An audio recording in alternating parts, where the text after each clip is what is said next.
ನಾನು ಸಿಂಪಲ್ಲಾಗಿ ನಮ್ಮ ಮನೆಯಲ್ಲಿ ಮಸಾಲೆ ಇಲ್ದಲೆ ಸಿಂಪಲ್ ಬರೀ ರೆಡಿಮೇಡ್ ಮಸಾಲೆ ಹಾಕಿ ಮಾಡೋಂಥದ್ದು ಚಿಕನ್ನ ಗ್ರೇವಿ ಮಾಡೋದು ತೋರಿಸ್ಕೊಡ್ತೀನಿ. 1.5 kg ಚಿಕನ್ ತೊಗೊಂಡಿದ್ದೀನಿ. ಅದಕ್ಕೆ ಬೇಕಾಗೋಂಥದ್ದು ಟೊಮೊಟೊ ತೊಗೊಂಡಿದ್ದೀನಿ, ಕರಿಬೇವು, ಶುಂಠಿ ಬೆಳ್ಳುಳ್ಳಿ ಹೆಚ್ಕೊಂಡಿದ್ದೀನಿ, ಈರುಳ್ಳಿ, 1-2 ಚಕ್ಕೆ, ಲವಂಗ, ಇದು ಚಿಕನ್ ಮಸಾಲೆ, ಧನಿಯಾ ಪುಡಿ, ಖಾರ ಪುಡಿ, ಇದು ಅರಿಶಿನ ಪುಡಿ ಸ್ಟವ್ ಹಚ್ಕೊಂಡಿದ್ದೀನಿ. ಇವಾಗ ಈರುಳ್ಳಿ ಹಾಕೋಣ. ಈರುಳ್ಳಿ, ಚಕ್ಕೆ ಮತ್ತು ಲವಂಗ 1-2 ಹಾಕ್ಕೊಂಡಿದ್ದೀನಿ. ಅದು ಫ್ರೈ ಆಗ್ತಾ ಇರಲಿ. ಫ್ರೈ ಆಗಿದೆ. ನಾವು ಶುಂಠಿ ಬೆಳ್ಳುಳ್ಳಿ ಗೆಜ್ಕೊಂಡಿದ್ಮೇಲೆ ಅದನ್ನು ಹಾಕಿದ್ದೀನಿ. ಮತ್ತು ಅದ್ರ ಜೊತೆ ಕರಿಬೇವು ಹಾಕಿದ್ದೀನಿ. ನಾನು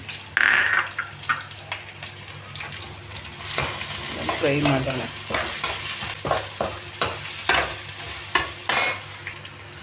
ಎಲ್ಲ ಫ್ರೈ ಆಗಿದೆ.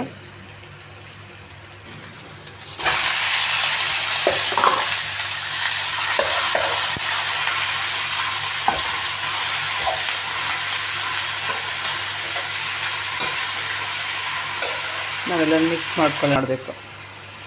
ಅರಿಶಿನ ಹಾಕಿ ಮಿಕ್ಸ್ ಮಾಡಾದಮೇಲೆ ಮತ್ತು ಉಪ್ಪು ಹಾಕಿ, ಈಗ ಉಪ್ಪು ಹಾಕೋಣ. 2 ಸ್ಪೂನು ಉಪ್ಪು. 1.5 kg ಚಿಕನ್ ಇರೋದ್ರಿಂದ ನಾನು 2 ಸ್ಪೂನು ಉಪ್ಪು ತಗೊಂಡಿದ್ದೀನಿ.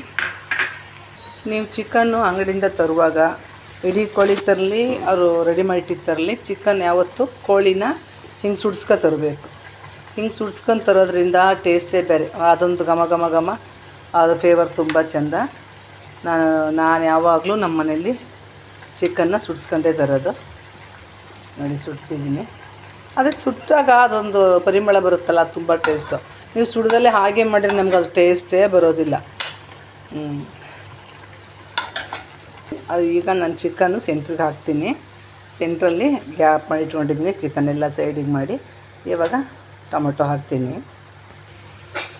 ಹೀಗೆ ಸೆಂಟ್ರಿಗೆ ಟೊಮೊಟೊ ಹಾಕಿಬಿಟ್ಟು ಚಿಕನನ್ನು ಹೀಗೆ ಅದ್ರ ಮೇಲೆ ಕವರ್ ಮಾಡ್ತೀನಿ.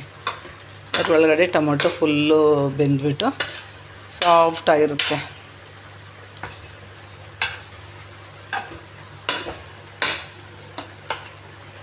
ನೋಡಿ, ಫುಲ್ಲು ಟೊಮೊಟೊ ಒಳಗಡೆ ಇದೆ. ಮುಚ್ಚಿದ್ದೀನಿ, ಕಾಣಿಸ್ತಾ ಇಲ್ಲ ನೋಡಿ ನಿಮಗೆ. ಒಂದು 10 ನಿಮಿಷ ಇದನ್ನು ಹಾಗೆ ಬಾಯ್ಲಾಗೋಕ್ಕೆ ಬಿಡೋಣ, ಮುಚ್ಚೋಣ. ನೋಡಿ, ನಾನು ನೀರು ಹಾಕಿಲ್ಲ.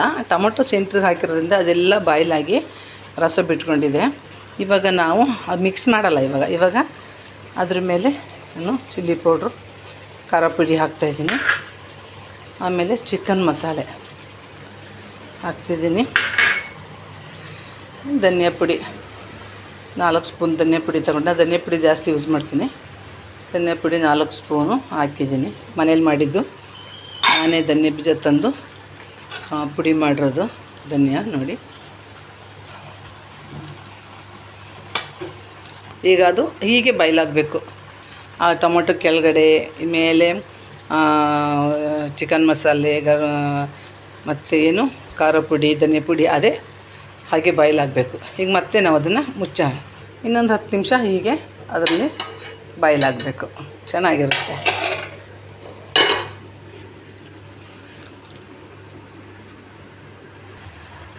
ನೋಡಿ, ಅದೆಲ್ಲ ಹೆಂಗೆ ಗ್ರೇವಿ ಬಿಟ್ಕೊಂಡಿದೆ. ಇವಾಗ ಮಸಾಲೆ ಕೂಡ ಅದರಲ್ಲಿ ಸೇರಿಕೊಂಡಿದೆ. ಇವಾಗ ಮಿಕ್ಸ್ ಮಾಡೋದು. ನೋಡಿ, ಎಲ್ಲ ಫುಲ್ಲು ಟೊಮೊಟೊ ಎಲ್ಲ ಫುಲ್ಲು ಇದಾಗಿಬಿಟ್ಟಿದೆ ನೋಡಿ. ಆ ರುಚಿನೇ ಬೇರೆ. ಟೊಮೊಟೊ ಹೀಗೆ ಎಣ್ಣೆಲಿ ಬೆಂದು ಚಿಕನ್ ಒಳಗಡೆ ಮಿಕ್ಸ್ ಆಗಿ ಅದು ತುಂಬ ಟೇಸ್ಟಿಯಾಗಿರುತ್ತೆ. ಒಂದೊಂದು ರೀತಿ ಅಡುಗೆಗಳು ಒಂದೊಂದು ವಿಭಿನ್ನವಾಗಿರ್ತವೆ. ನೋಡಿ, ಮಸಾಲೆ ಎಲ್ಲ ಹೆಂಗೆ ಸೇರಿಕೊಂಡಿದೆ. ಬೇಗನೂ ಆಗುತ್ತೆ, ರುಚಿನೂ ಕೂಡ. ಇದ್ರ ಜೊತೆ ಚಪಾತಿನೂ ತಿನ್ಬೋದು. ಅನ್ನ, ಚಪಾತಿ, ಮುದ್ದೆ. ಇನ್ನು ಸ್ವಲ್ಪ ಚಿಕನ್ ಬೇಯೋಕ್ಕೋಸ್ಕರ ಒಂದು ಅರ್ಧ ಲೋಟ ನೀರು ಹಾಕಬೇಕು. ಇದನ್ನು ಮಿಕ್ಸ್ ಮಾಡಿಬಿಟ್ಟು ನೀರು ಹಾಕೋಣ. ನೋಡಿ, ಎಲ್ಲ ಮಿಕ್ಸ್ ಆಗಿದೆ. ಬರೀ ಟೊಮೊಟೊದಲ್ಲೇ ಚಿಕನ್ನಲ್ಲೇ ಗ್ರೇವಿ ಬಂದಿದೆ ನೋಡಿ. ನಾವು ಏನಕ್ಕೆ ನೀರು ಒಂದು ಸ್ವಲ್ಪ 1 ಲೋಟ ನೀರು ಹಾಕ್ತೀವಿ ಅಂದರೆ ಚಿಕನ್ನು ಮತ್ತು ಗ್ರೇವಿ ಮಸಾಲೆ ಎಲ್ಲ ಚೆನ್ನಾಗಿ ಮಿಕ್ಸಾಗಿ ಬೇಯಬೇಕು ಅಂತ. ನಾವು ಒಂದು ಸ್ವಲ್ಪ ನೀರು ಹಾಕೋಣ. ಇವಾಗ ಅದು ಫುಲ್ ಗ್ರೇವಿ ಗಟ್ಟಿನೇ ಆಗುತ್ತೆ. ಸ್ವಲ್ಪ ನಾವು ಹಿಂಗೆ ಹಾಕ್ಬಿಟ್ಟು ಬೇಯಿಸ್ತೀವಿ. ಮಿಕ್ಸ್ ಮಾಡೋಣ. ಮಿಕ್ಸ್ ಮಾಡಿದ್ದೀನಿ ನೋಡಿ. ಇದು ಗ್ರೇವಿ ಸ್ವಲ್ಪ ಡ್ರೈ ಆಗಬೇಕು. 10 ನಿಮಿಷ ಇಲ್ಲ 5 ನಿಮಿಷನ. ನಮಗೆ ಜಾಸ್ತಿ ಗ್ರೇವಿ ಬೇಕು ಅಂದರೆ 5 ನಿಮಿಷ ಸಾಕು. ಇಲ್ಲ ಸ್ವಲ್ಪ ನಮಗಿನ್ನ ಕಮ್ಮಿ ಗ್ರೇವಿ ಬೇಕು ಅಂದರೆ 10 ನಿಮಿಷ. ಅದಲ್ಲೇ ಚಿಕನ ಇದೆಲ್ಲ ಫೇವರ್ ಕುಡ್ಕೊಂಡು ಅದೊಂದು ಟೇಸ್ಟಿ ಬರುತ್ತೆ. ಲಾಸ್ಟಿಗೆ ಒಂದು ಅರ್ಧ ಹೋಳು ನಿಂಬೆಹಣ್ಣು ಹಾಕಬೇಕು. ಅದಿನ್ನೂ ಸೂಪರ್ ಆಗುತ್ತೆ. ಇಡೀ ಗ್ರೇವಿ ಕಮ್ಮಿ ಆಗ್ತಾ ಬಂದಿದೆ. ನಮಗೆ ಇಷ್ಟು ಗ್ರೇವಿ ಬೇಕು. ನಾವು ಇಷ್ಟು ಗ್ರೇವಿ ಬಿಟ್ಕೊತೀವಿ. ಇನ್ನೂ ಗಟ್ಟಿ ಬೇಕು ಅಂದರೂ ಇನ್ನೂ ಗಟ್ಟಿ ಮಾಡ್ಕೊಬೋದು. ತುಂಬ ಚೆನ್ನಾಗಿರುತ್ತೆ. ನಾವು ಲಾಸ್ಟಿಗೆ ಸ್ವಲ್ಪ ನಿಂಬೆಹಣ್ಣು ಹಾಕ್ತಾಯಿದ್ದೀನಿ ನೋಡಿ. ಒಂದು ಅರ್ಧ ಹೋಳು, ಜಾಸ್ತಿ ಇಲ್ಲ.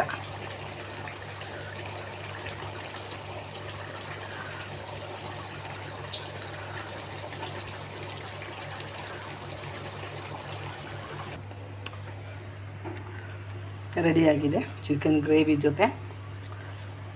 ಇದಕ್ಕೆ ನಾವು ರೈಸ್ ಜೊತೆ ಊಟ ಮಾಡ್ಬೋದು. ಇನ್ನೂ ಗ್ರೇವಿ ಬೇಕು ಅಂದರೆ ಅನ್ನದ ಜೊತೆ, ಮುದ್ದೆ ಜೊತೆ. ನಮ್ಮ ಮನೇಲಿ ನಾವು ಇಷ್ಟಪಟ್ಟು ತಿನ್ನುವಂಥ ಚಿಕನ್ ಗ್ರೇವಿ. ಈ ವಿಡಿಯೋ ನಿಮ್ಗೆ ಇಷ್ಟ ಆಗಿದರೆ ಲೈಕ್ ಮಾಡಿ, ಶೇರ್ ಮಾಡಿ, ಸಬ್ಸ್ಕ್ರೈಬ್ ಮಾಡಿ. ಯಶೋಧ ರಾಮಕೃಷ್ಣ ಚಾನಲ್ನ ಫಾಲೋ ಮಾಡಿ. ಧನ್ಯವಾದಗಳು.